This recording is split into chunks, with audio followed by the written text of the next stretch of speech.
সুপ্রভাত। আজ 27শে জানুয়ারি। ব্রিটিশ বিরোধী স্বাধীনতা সংগ্রামী সৈয়দ মীর নিসার আলী ওরফে তিতুমীরের জন্মদিন। তিনি 1782 খ্রিস্টাব্দের আজকের দিনে 24 পরগনার বাদুড়িয়া থানার বাগজোলায় জন্মগ্রহণ করেন। তার পরিবার নিজেদের হজরত আলীর বংশধর বলে দাবি করতেন। তিনি গ্রামের বিদ্যালয়ে প্রাথমিক শিক্ষা গ্রহণ করেন এবং পরবর্তীকালে স্থানীয় মাদ্রাসাতে লেখাপড়া করেন। 18 বছর বয়সে তিনি কোরআন কণ্ঠস্থ করেন এবং হাদিস বিষয়ে পাণ্ডিত্য লাভ করেন। একই সাথে বাংলা, আরবি ও ফার্সি ভাষায় জ্ঞান অর্জন করেন। 1822 খ্রিস্টাব্দে তিনি হজ পালনের উদ্দেশ্যে মক্কায় যান এবং সেখানে আরবের অন্যতম পথপ্রদর্শক সৈয়দ আহমেদ শহীদের শিষ্যত্ব গ্রহণ করেন ও ওয়াহাবি মতবাদে উৎসাহিত হন। 1827 খ্রিস্টাব্দে তিনি মক্কা থেকে ফিরে গ্রামের দরিদ্র কৃষকদের সংগঠিত করে জমিদার এবং নীলকর সাহেবদের বিরুদ্ধে আন্দোলনে সরব হন।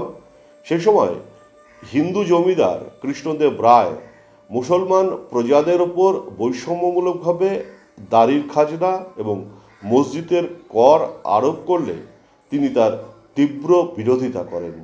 ফলে স্থানীয় জমিদার ও নীলকর সাহেবদের সঙ্গে তাদের সংঘর্ষ তীব্রতা হতে থাকে।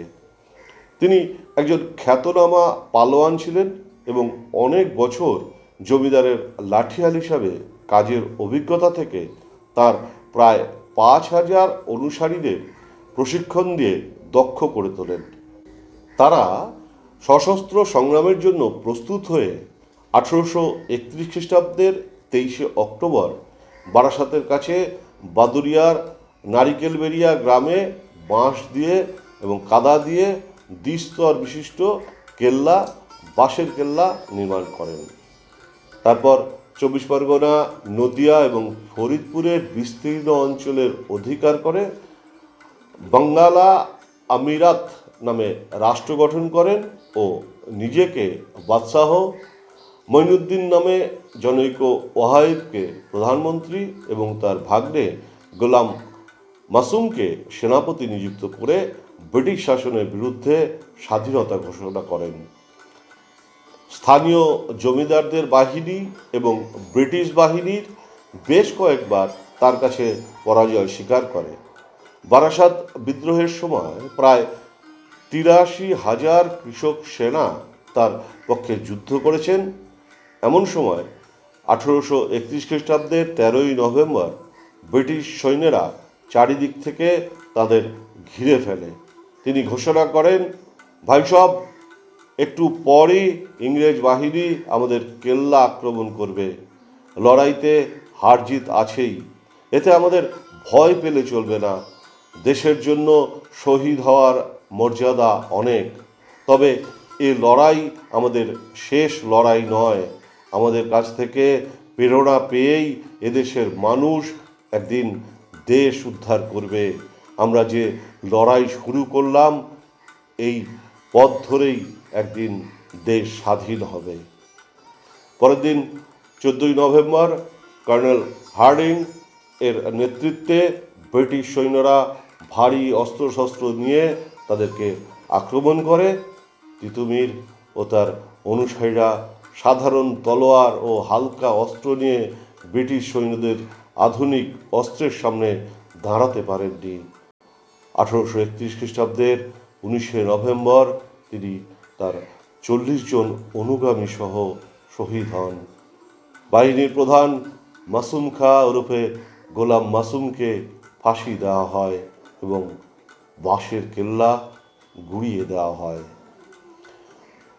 1971 খ্রিস্টাব্দে ঢাকায় জিন্নাহ কলেজের নাম পরিবর্তন করে তিতুমীর কলেজ রাখা হয়।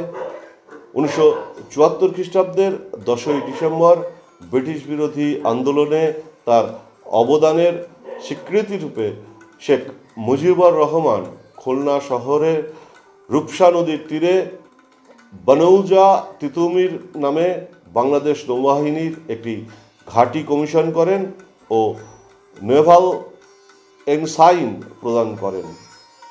1978 খ্রিস্টাব্দের বিখ্যাত নাট্য ব্যক্তিত্ব উৎপল দত্তের তিতুমির নাটকটি সমালোচকদের প্রশংসা লাভ করে এবং বাণিজ্যিকভাবেও সফল হয়।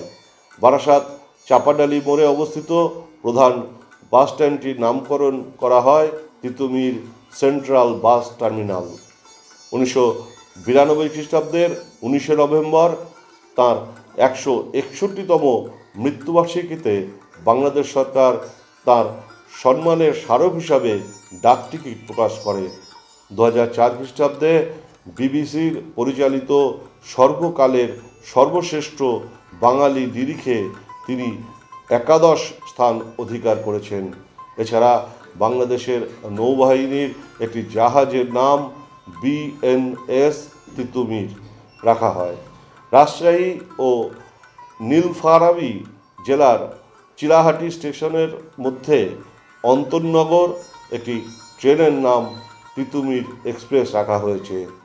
জন্মদিনে ব্রিটিশ বিরোধী ব্যক্তিত্ব, বিখ্যাত বাঁশের কেল্লা প্রতিষ্ঠাতা, স্বগঠিত বাঙ্গালা আমিরাত রাষ্ট্রের বাদশাহ তিতুমির ওরফে সৈয়দ মীর নিসার আলীকে জানাই বিনম্র শ্রদ্ধা এবং প্রণাম।